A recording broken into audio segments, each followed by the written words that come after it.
Buenas tardes y bienvenidos, queridos amigos y fieles alumnos de la Escuela Oval.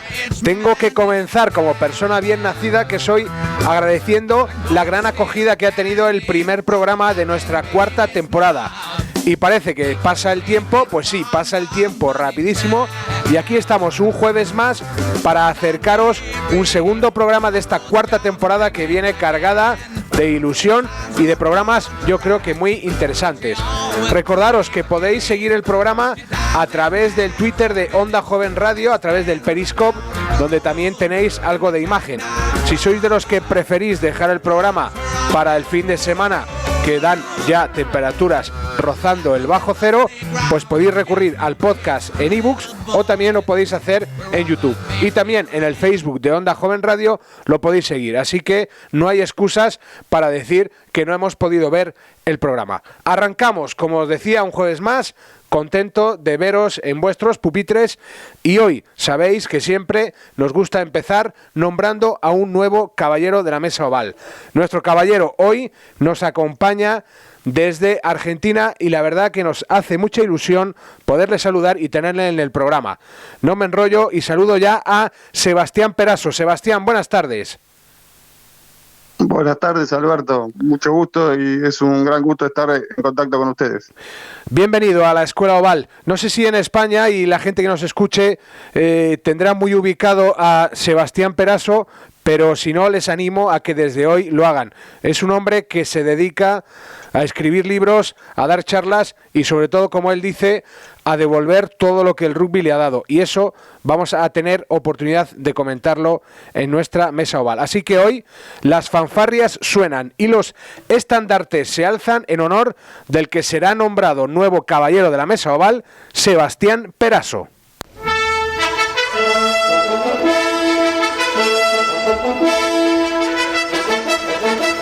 Suenan las fanfarrias en Onda Joven porque es tiempo de tertulia, porque es tiempo de sobremesa al calor de un balón de rugby. Suenan las fanfarrias y se alzan los estandartes para anunciarnos que ya están aquí con nosotros los caballeros de la mesa oval.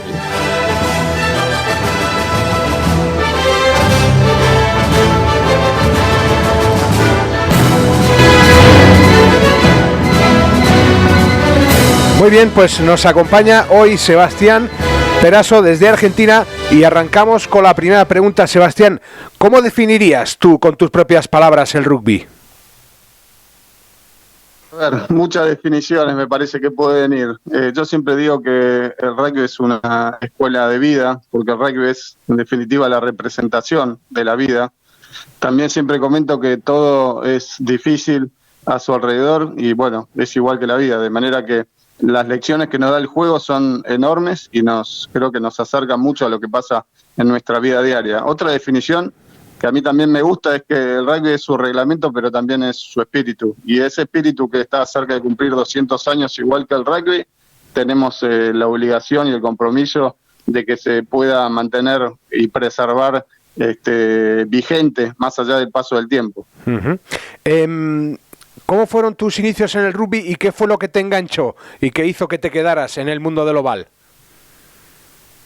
Bueno, yo comencé desde muy chico, desde muy pequeño, a los 5 años, pero más que todo por una tradición familiar. Mi padre era entrenador de los Pumas en aquel entonces, de manera que no tenía demasiada opción. Pero a medida que pasaba el tiempo yo me fui encariñando y enamorando del rugby desde adentro, me empecé a preparar y yo creo que he estado siempre en una situación de verdadero privilegio para poder aprender, y justamente lo que trato de hacer es transmitir esa filosofía que me han enseñado en mi club y trato de que pueda difundir el juego para que haya mucho más chicos y niños jugando al rugby. ¿Y qué fue lo que realmente te enganchó, Sebastián? No, y justamente estos valores de rugby, que en realidad siempre hablamos de los valores de rugby, en realidad los valores son universales. Nosotros creemos que desde el rugby esos valores universales nosotros los podemos llevar a la práctica, porque el rugby, la práctica del rugby justamente hace que nosotros podamos practicar esos valores del que tanto hablamos. La generosidad, porque el rugby es el deporte globalizado que tiene más jugadores por equipo, 15 jugadores por equipo, y si nosotros no somos generosos, es imposible practicarlo. El espíritu de sacrificio y el esfuerzo, porque todo es difícil, el rugby es adversidad dentro y fuera de la cancha, la honestidad, entendida como no solamente honradez, sino también como coherencia, como falta, es coherente el hombre de rugby cuando no tiene contradicciones, es decir, la práctica de rugby lleva a desarrollar una serie de valores que no solamente los podemos aplicar en el deporte, sino también a nuestra vida. Entonces yo creo que es una gran representación de la vida misma y todo lo que representa. Uh-huh. En tu vida diaria, en tu quehacer cotidiano, Sebastián, ¿qué cosas concretas aplicas de lo que has mamado del rugby? Y yo diría que muchísimas, porque recién hablaba del valor del esfuerzo y del sacrificio que implica jugar al rugby, porque estamos en un marco de adversidad. Yo siempre cuento en mis charlas que cuando yo quise ser escribano, notario, creo que le dicen ustedes, sí. Igual que mi padre, tenía un marco de adversidad enorme, porque es un examen muy difícil en el cual hay 350 postulantes y pasan solamente 4 o 5 escribanos, y yo estuve 8 años dando el examen y no tengo ninguna duda que el rugby y ese espíritu de sacrificio y que el rugby te forja el carácter fue el que me invitó a no claudicar, a no renunciar y seguir dando el examen hasta que finalmente lo pasé. De manera que el rugby no es solamente, siempre decimos que no es solamente un deporte, sino una oportunidad para poder crecer y desarrollarnos. Bueno, justamente tenemos una herramienta valiosa que tratamos de que esté al servicio de todos. Uh-huh. Acabamos de disfrutar de un mundial, ¿verdad? De ese acontecimiento cada 4 años. Uno viendo el mundial tiene la sensación de que el rugby cada vez se va yendo más a lo deportivo, o todavía en los proyectos de rugby sigue teniendo sentido el tema de cuidar los valores y de cuidar su filosofía. No, yo creo que sí. El rugby, más allá de que fue declarado profesional allá por 1995, existe una realidad, es que de los más de 9 millones de jugadores y jugadoras que hay en el mundo, mucho más del 99% son amateurs. Solamente hay 4 o 5 mil jugadores profesionales, y yo creo que eso te está dando un mensaje, que mantener al juego al margen de la crisis en condiciones saludables depende enteramente de nosotros.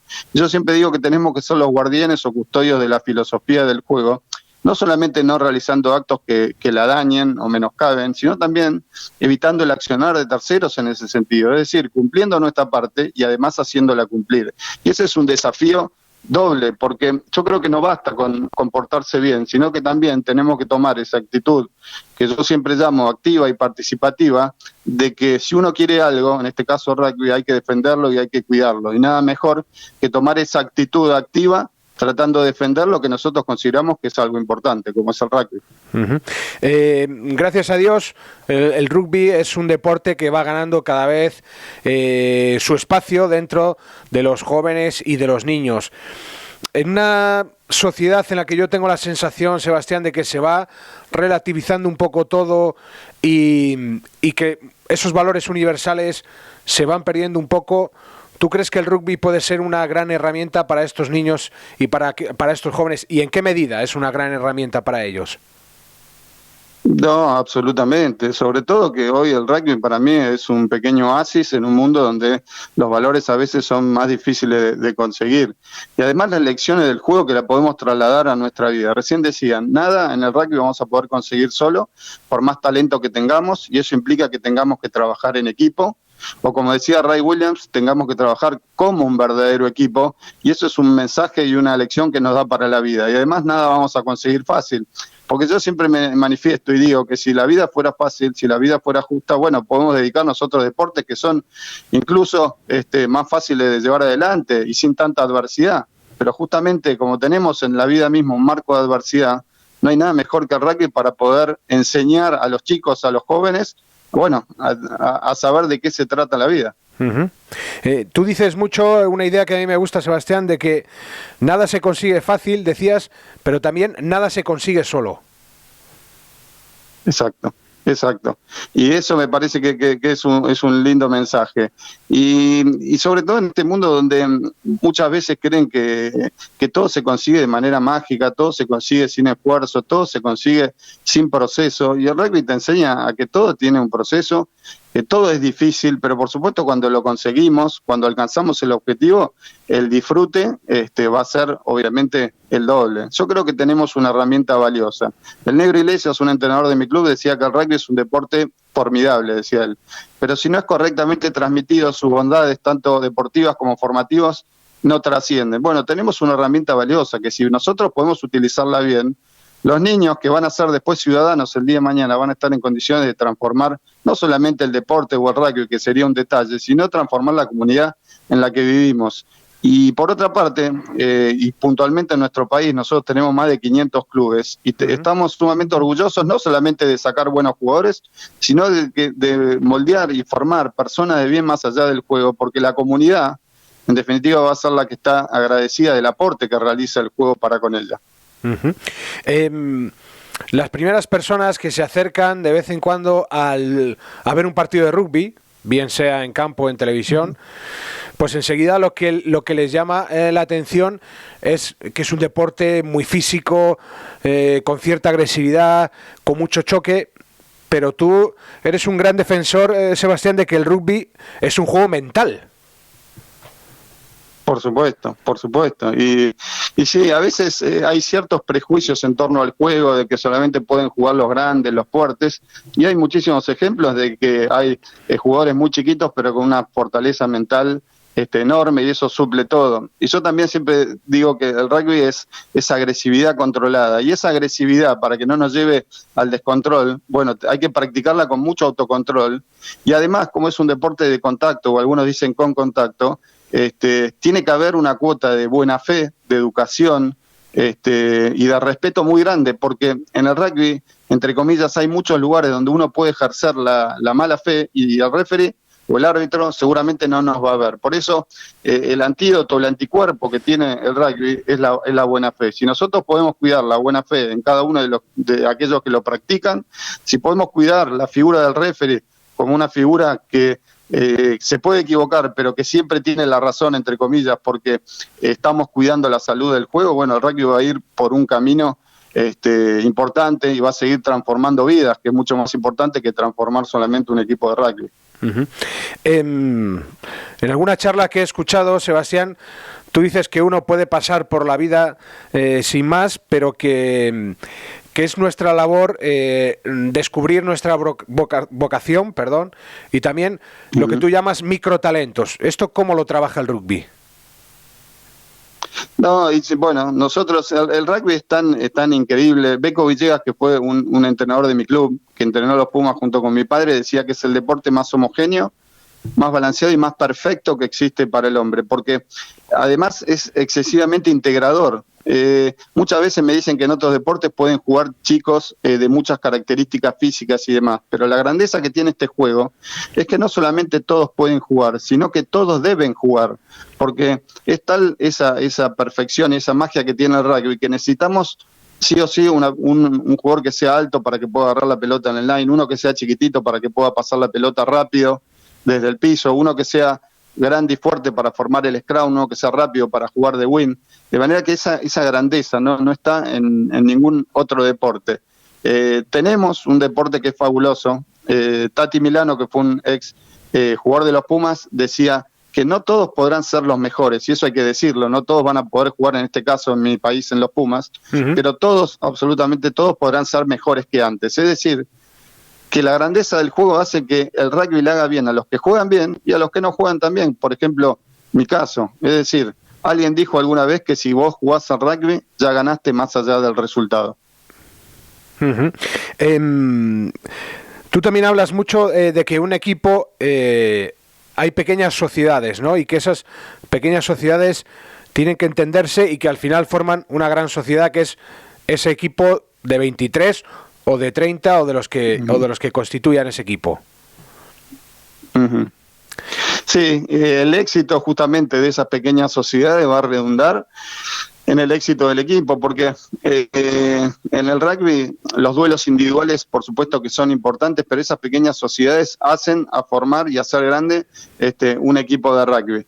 Y por supuesto que inciden en lo que es en lo que es un equipo. Yo creo que trabajando sobre esas pequeñas sociedades y siendo exitoso en esas pequeñas sociedades, uno puede prevalecer en los resultados, sabiendo siempre que, más allá de que siempre se habla de que todos tienen que ser grandes, fuertes y demás, yo creo que en el fondo siempre la fortaleza mental, es decir, el aspecto mental es siempre determinante y incide en los demás aspectos del juego, porque es interesante, porque el aspecto mental incide en el aspecto técnico, táctico y físico. Si nosotros podemos moldear jugadores que dominen la presión, que sean fuertes mentalmente, que tengan habilidades mentales, bueno, posiblemente van a ser los que puedan prevalecer frente a otro contrario, más disminuido desde lo psicológico. Dentro de todos los elementos que hay en el rugby, uno de ellos importante es el entrenador.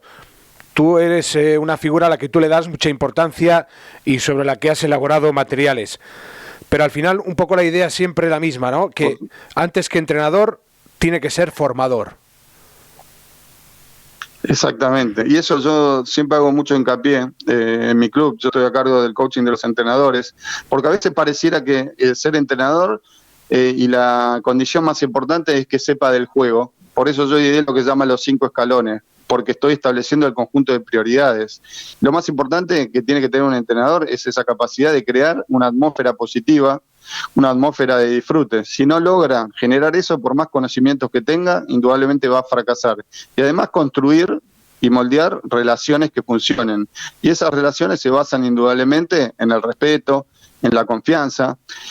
Tiene muchos roles o funciones el entrenador, no solamente desarrolla jugadores, porque si así fuera sería una concepción limitada. Nosotros no solamente desarrollamos jugadores, sino que además somos educadores, construimos vínculos y relaciones que funcionen, somos organizadores. Y yo creo que lo más importante es que somos educadores, porque ejercemos influencia sobre los demás. Y esa influencia la ejercemos de distintos lugares. Por ejemplo, y mucho más importante, desde el ejemplo mismo.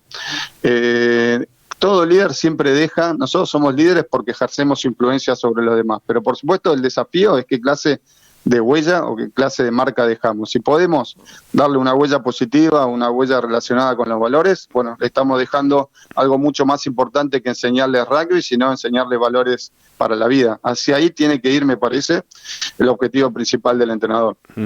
Desde tu punto de vista, ¿qué cualidades personales debe tener un entrenador de rugby? Bueno, tiene que tener aptitudes y actitudes en su máxima expresión. Una empatía importante, es muy importante, es decir, la capacidad de ponerse en lugar del otro sin perder por ello su propia identidad. Tiene que tener una enorme credibilidad porque es la habilidad comunicacional más importante. Nosotros podemos tener todos los conocimientos del juego, pero si no nos creen ni siquiera se van a detener a escucharnos. De manera que esa credibilidad que tiene el entrenador, nosotros tenemos que defenderla y si podemos tratar tan enorme generosidad, sí, al servicio del equipo, por supuesto tener conocimientos profundos del juego, pero los conocimientos son solamente una parte, y a través de la experiencia, de la sabiduría, esos conocimientos devienen en saber más, en sabiduría, porque a veces creemos que si tenemos mucha información, nosotros ya somos conocedores y somos sabios. Y el desafío es siempre ver qué hacemos con esa información, que muchas veces nos confunde. Por eso el mensaje que doy a veces a los entrenadores es tratar de ser menos informados y un poquito más sabios. De todos los valores, de toda la filosofía del rugby de la cual presumimos, ¿cuál tú crees que es el punto más débil o cuál es el punto en el que más fallamos y somos más incoherentes con ese mensaje que lanzamos? Y a ver, yo creo que hay que defender, yo diría, hablando en positivo, yo creo que hay que tratar de preservar lo más importante que tiene, los valores más importantes que tiene el juego, que es el respeto. Y Beco Villegas, que recién les nombraba, hablaba de respeto en forma amplia, que es el respeto a uno mismo, dando siempre el 100% y por supuesto para eso preparándonos, el respeto a los demás, es decir, compañeros, rivales, entrenadores, y además el respeto a las cosas que nos rodean. Y eso a veces es un talón de Aquiles de todos. Y el respeto a las cosas que nos rodea es el respeto a las cosas que tratamos habitualmente. Por ejemplo, si nosotros jugamos a rugby y entrenamos, el material de entrenamiento, la bolsa de tackle, por ejemplo, el cuidado de nuestro club, del vestuario. Nosotros todos los años tenemos la oportunidad de recibir a los All Blacks, nuestro club, a propósito del Rugby Championship. Y los All Blacks, que siempre digo, no solamente es el mejor equipo de la historia del rugby, sino el mejor equipo de la historia del deporte estadísticamente, ellos practican lo que se llama ese respeto en forma amplia, porque cuando llegan al vestuario y se van del vestuario dejan todo perfectamente, incluso mejor que cuando estaban. Cuando termina el entrenamiento, todos levantan la bolsa de tackle, levantan los conos, levantan la pelota, llámese Richie McCaw o Buden Barrett, no hay ningún problema. Ejercen el respeto en forma amplia y además son excesivamente humildes. Y esa virtud y ese valor de la humildad muchas veces está mal entendido, porque a veces creemos que la humildad es por ejemplo, la no arrogancia y la no soberbia, y en realidad la humildad es el conocimiento estricto sobre uno mismo, sin vendas que nos impidan ver lo malo y sin una lupa que exalte demasiado lo bueno. Si nosotros somos humildes, nos conocemos y sabemos cómo somos. Y en el mundo de rugby, la humildad es siempre querer aprender y capacitarse, tener ese espíritu, esa alma de principiante, de saber que tenemos que aprender más y más cada día y que nuestra tarea de aprendizaje nunca está cumplida, someterse a las directivas del club y llevar adelante una frase que a mí me gusta, que es la de ser más útil que importante. Sebastián, todas estas ideas tan interesantes, en un momento dado tú decides compilarlas y decides darlas forma de libro. ¿Por qué? ¿Por qué das ese paso? Bueno, porque en primer lugar a mí siempre me gustó escribir, entonces el punto de partida estaba ya realizado, y después siempre cuando empecé a entrenar no estaba el libro que yo hubiera deseado tener en mi rol de entrenador, y yo me pregunté, para mí, siempre he estado en una situación de verdadero privilegio, rodeado de estudiosos del juego, y yo siempre dije, desde mi curiosidad para aprender más y más cada día, y todo lo que yo he aprendido y me han transmitido en el club, bueno, estaba en las mejores condiciones de poder aprender. Y empecé así tímidamente hace 11 años y después ese círculo virtuoso fue redundando en que año tras año fuera abordando distintas temáticas en torno al juego y hoy casi sin darme cuenta ya van 10 libros en apenas 11 años. ¿Y esos 10 libros sobre qué son? ¿Sobre qué tratan? El primero fue una suerte de manual para el jugador sobre cuestiones atinentes al juego, físicas, técnicas, tácticas, mentales. 2 años después abordé los roles o funciones del entrenador, tanto como constructor de relaciones, desarrollador de jugadores, organizador, comunicador y educador. El tercer libro me aboqué a algo muy interesante que a mí me gusta, que es la historia, y pude leer y estudiar la historia del rugby y la historia también del rugby argentino. El cuarto libro es un libro sobre los valores y la filosofía del juego. Nosotros siempre decimos que para saber quiénes somos tenemos que saber de dónde venimos. Y en definitiva la historia nos da una mirada valiosa que no podemos pasar por alto ni ignorar. Es decir, yo creo que el desafío del rugby moderno es conservar los valores y tradiciones en torno al juego. A mí no me gusta cuando siempre se dice que los valores del rugby están de moda, porque creo que eso es descreer justamente de la historia. El rugby está cerca de cumplir 200 años y ha sido siempre lo que es ahora, una herramienta de transformación. En el quinto y sexto libro abordé el rugby infantil, que yo me aboqué como algo muy importante, que es justamente defender el tesoro más importante de nuestro rugby, que son los niños y además los entrenadores de rugby infantil. Y después hizo una biografía de Beco Villegas a propósito de los 25 años de su fallecimiento. Así que he abordado distintas temáticas en torno al juego. Ahora estoy haciendo un libro sobre las personalidades más importantes del rugby argentino. Yo cada vez que termino un libro me propongo nuevos desafíos y trato de hacer un aporte al juego, así que estoy sumamente agradecido de que uno pueda hacer lo que le guste y además que la gente crea que pueda hacer un aporte para el rugby. ¿Cómo es la aceptación de esos libros? ¿Van teniendo aceptación? ¿Van siendo utilizados en los clubes?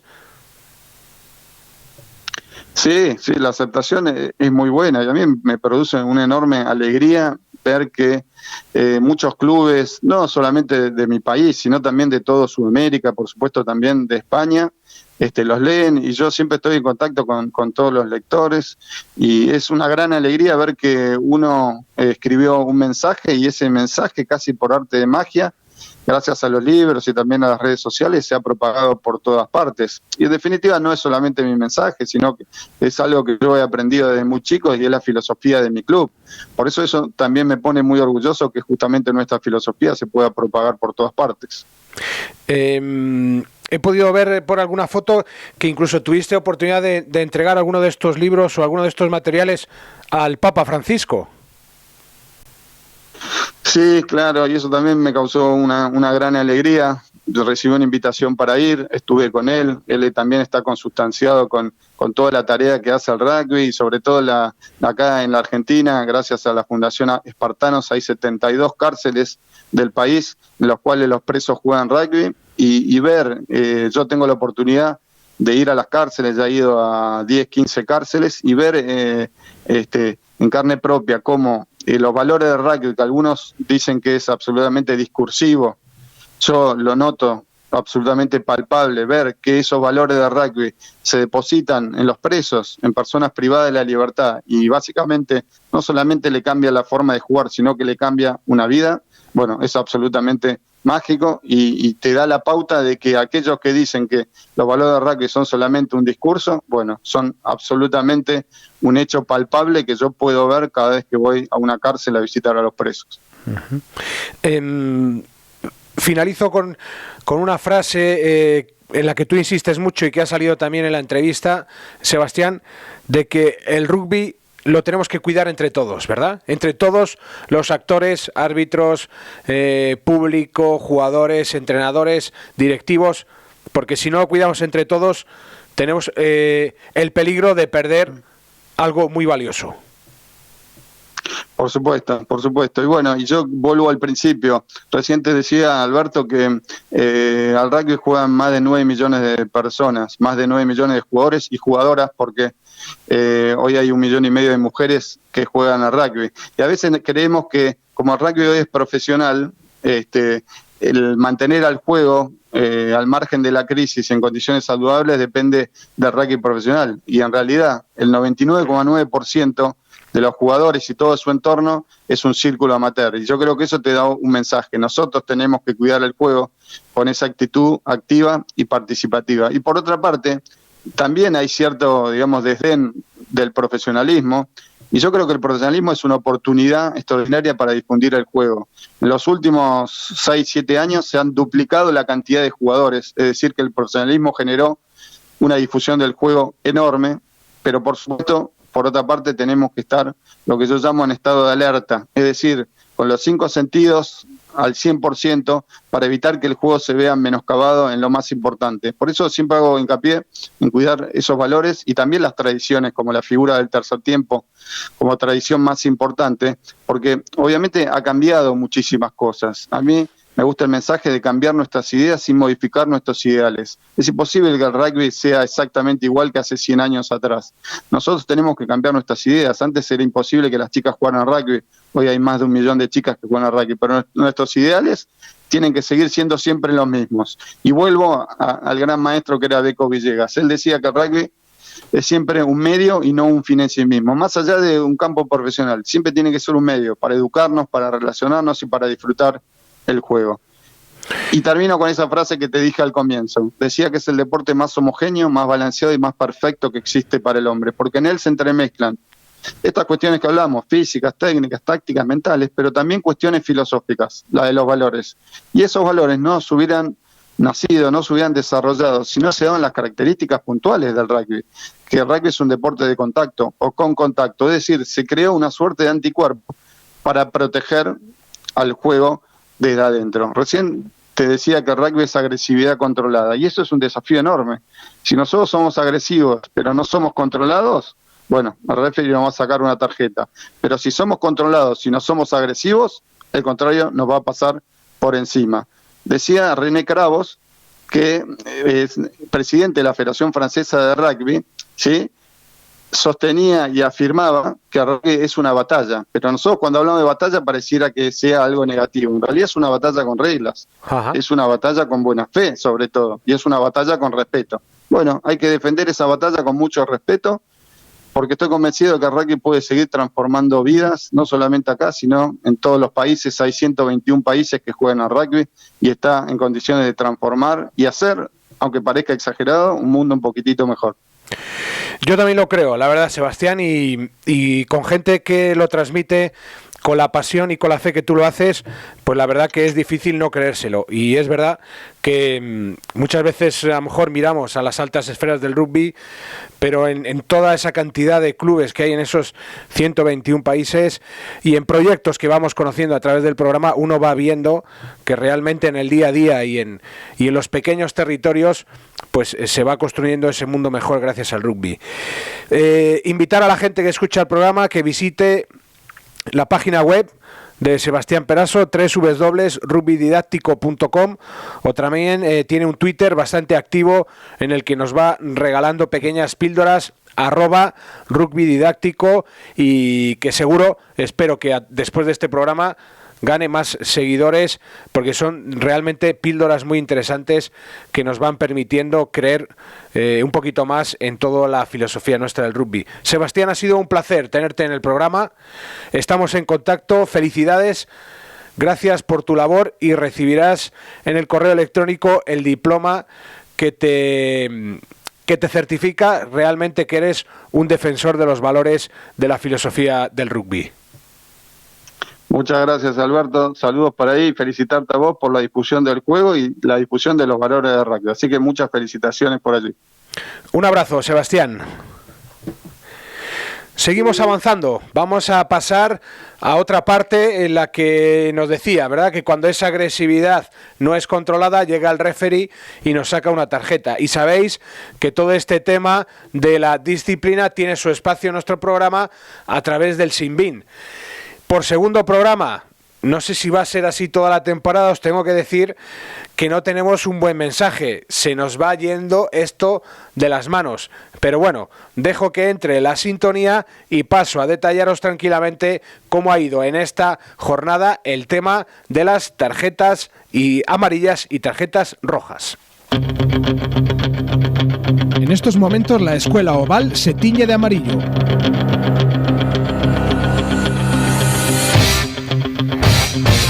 Nos acercamos con resignación y arrepentimiento al rincón de pensar. Llega a nuestra sección el Sin Bin.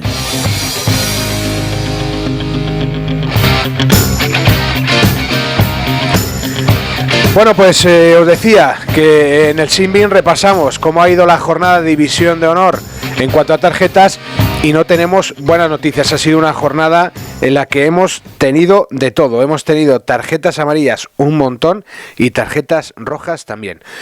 Pero vamos poco a poco y vamos detallando. Comenzamos con las tarjetas amarillas. Bueno, pues tengo que deciros que esta jornada ha sido la segunda jornada con más tarjetas amarillas en todo lo que va de Liga, en todo lo que va de División de Honor. La peor fue la primera, que fueron 16. Bueno, teníamos la excusa de que la cosa estaba empezando, que veníamos del verano un poco despistados, pero es que en esta jornada hemos tenido 15 tarjetas amarillas, que me parece una auténtica barbaridad. 150 minutos en los que la silla del Sin Bin ha estado calentita. 150 minutos, 2 horas y media. La cantidad de cosas, la cantidad de ensayos que se pueden hacer en 2 horas y media. Deciros que incluso ha habido clubes que han tenido una mala tarde, como Ordicia, que ha recibido hasta 3 tarjetas amarillas, y que todos los equipos de División de Honor, todos los equipos menos Alcobendas, recibieron una tarjeta amarilla, 11 de 12. Con estas 15 tarjetas, el total mostrado desde que arrancó la liga en septiembre sería de 90, y tendríamos el equipo con más tarjetas amarillas sería Aldro Energía Independiente con 10, le seguirían con 9 Barcelona, Bazco y Ubu Colina Clinic. Tenemos después una pareja de clubes con 8 tarjetas amarillas, Hernani y Ampordicia, que tenía 5, pero con las 3 de esta jornada se sube a lo alto de la tabla. Le seguirían con 7 también 2 equipos, Cisneros y Alcobendas. 6 tendría Ciencias Cajasol, uno de los ascendidos, y cerraría la clasificación con menos tarjetas amarillas el Silverstone El Salvador con 5. Me he olvidado decir que con 6 también tendríamos a San Boi y al BRAC. Si hablamos ahora de tarjetas rojas, pues bueno, siempre que tenemos que decir que hemos tenido tarjetas rojas es una mala noticia. Y es que en este caso hemos tenido nada más y nada menos que 2 tarjetas rojas, con 2 clubes que tenían su marcador a 0 y que se han puesto ya con una cada uno. Esos 2 equipos que se estrenan en la clasificación han sido Ordizia, mal día para Ordizia, y el BRAC, esos entre Pinares. Con lo cual, con estas 2 tendríamos un total de 7 tarjetas rojas. Sigue estando en lo alto de la clasificación Aldro Energía Independiente con 2, y después tendríamos 5 equipos con 1. Bazco, Cisneros, Hernani y los 2 que han entrado esta jornada, Ampordicia y BRAC. El llamamiento que hicimos la semana pasada no valió de mucho. Esperemos que el que hacemos esta semana sirva un poquito para aflojar el sentimiento y para mejorar ese comportamiento disciplinario. No queremos otra vez 150 minutos, ni queremos 2 equipos que pierdan a uno de sus jugadores y tengan que terminar los 80 minutos con un jugador menos, que bastante duro es ya el juego como para tener que hacerlo con algún jugador menos. Y bueno, pues nos va tocando ya ir cerrando el programa. Hoy lo cerramos con una novedad, y la novedad no es que tengamos palabra de Tizona, sino que este año tenemos la suerte, somos afortunados de que la nueva temporada viene con colaboradores. Estamos en negociaciones con un colaborador, pero ya tenemos un colaborador que nos va a regalar su presencia mensualmente con palabra de Tizona. No vamos a ser egoístas y vamos a ir pasando esa tizona, porque sabemos que hay gente pisando el lodo y pisando el barro y pisando esos valores de la filosofía del rugby, haciéndoles reales, que tiene mucho que contarnos. Uno de esos colaboradores, va a ser Carlos Bobillo.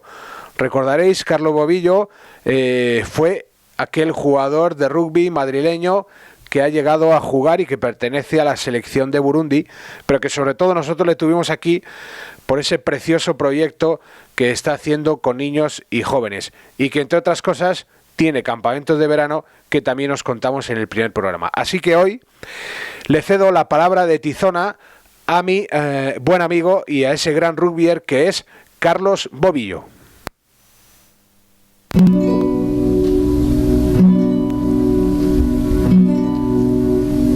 Mi fiel y leal compañera Tizona pide la palabra.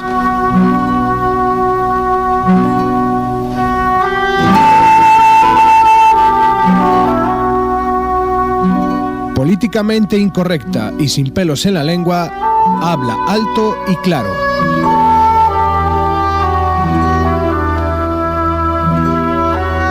Preparen los oídos y el alma.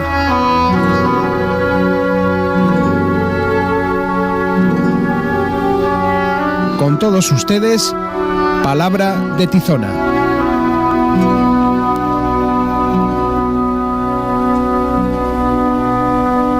Podemos conseguir cualquier cosa si trabajamos unidos. Esta ha sido sin duda la frase del recién finiquitado Mundial de Rugby. Estas palabras, y no otras, fueron las utilizadas por Siya Kolisi tras proclamarse campeón del mundo con Sudáfrica. Todos hemos visto al capitán de los Springboks levantando la Copa Webelis hace unos días, pero ¿sabemos realmente quién es Siya Kolisi y por qué esa frase significa mucho más de lo que a priori podría parecer? Siamtanda Kolisi nació y se crió en Swede, un suburbio reservado a poblaciones de raza negra en Port Elizabeth, ciudad portuaria del Cabo Oriental de Sudáfrica. Siya proviene de la misma etnia que Nelson Mandela, y en su infancia solo hablaba el dialecto Xhosa, una de las 11 lenguas oficiales del país. Para Siya, la vida no fue nada fácil. Su madre lo tuvo a los 16 años de edad, y su padre también terminaba el colegio cuando él nació. Por eso fue su abuela quien lo crió, aunque lamentablemente murió muy pronto, cuando él tenía solo 10 años. Poco más tarde fue su madre la que falleció, dejando además 2 niños de otra relación, que Siya no conocía. Colisi se crió en un hogar muy humilde y ha confesado que fueron varias las veces que llegó a pasar hambre. En ese difícil contexto, Silla tuvo su primer acercamiento con el balón oval a los 8 años de edad. Por aquel entonces jugaba en calzoncillos porque no podía permitirse unos pantalones cortos y se escapaba de casa para ver los partidos de los Springboks porque no tenían televisión en el hogar. Tras destacar rápidamente, consiguió una beca en la prestigiosa Grey High School, que le cambió la vida. Allí no solo se convirtió en un extraordinario jugador de rugby, sino que aprendió inglés y empezó a abrirse al mundo. El rugby fue sin duda su vía de escape. Al poco de nacer Silla, en 1995, Sudáfrica se proclamaba campeona del mundo con un solo jugador de raza negra entre los más de 30 convocados.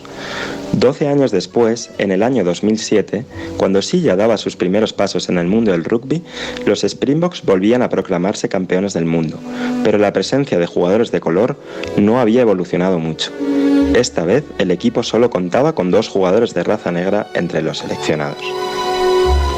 Nuevamente, 12 años después, Sudáfrica se ha vuelto a coronar campeona del mundo, pero esta vez las cosas sí han cambiado. Siya Kolisi es el primer capitán de raza negra de los Springboks, y la mitad de los actuales campeones del mundo también lo son. No es casualidad que Kolisi eligiera el número 6 para este campeonato, el mismo que portaba Pienaar en aquel célebre verano de 1995. Si François capitaneó una selección blanca que inspiró a una juventud negra gracias a Mandela, Siya ha liderado un grupo más heterogéneo, donde todos los orígenes y clases sociales del país se han sentido representados. Esta vez, el sobrenombre aplicado a Sudáfrica de Nación Arcoíris, denominada así por la diversidad de etnias que la conforman, también se ha trasladado al rugby. Entrenados por Rassie Erasmus, afrikáner descendiente de colonos blancos, y comandados por Siya Kolisi, originario de un suburbio únicamente habitado por personas de raza negra, Sudáfrica ha vuelto a dar una lección al mundo entero. El papel de Kolisi era especialmente difícil, pues tenía bajo sus hombros las esperanzas de toda una nación donde el rugby es cuestión de Estado. Erasmus no lo nombró capitán por ser un símbolo, sino porque consideraba que era, con los Stormers, el mejor capitán de la competición del Super Rugby. Posteriormente, admitió que fue quizás un poco ingenuo al pensar que no representaría una carga enorme para él. Pero pese a todas las dificultades, Siya ha sabido siempre seguir hacia adelante. En efecto, que un chico nacido y criado en un entorno tan complicado como el suyo haya sabido sobreponerse a tantas adversidades, se haya convertido en el capitán de los Springboks y haya liderado el equipo sin titubear, debe ser sin duda una fuente de inspiración para todos nosotros, sean cuales sean nuestros orígenes y nuestros horizontes. Kolisi y sus Springboks nos han demostrado que Mandela y su legado siguen vivos y han vuelto a ser símbolo de unión de un equipo y un país más heterogéneos que ningún otro, pero con un denominador común, el rugby. Y es que, como decía Kolisi al recibir el trofeo, podemos conseguir cualquier cosa si trabajamos unidos.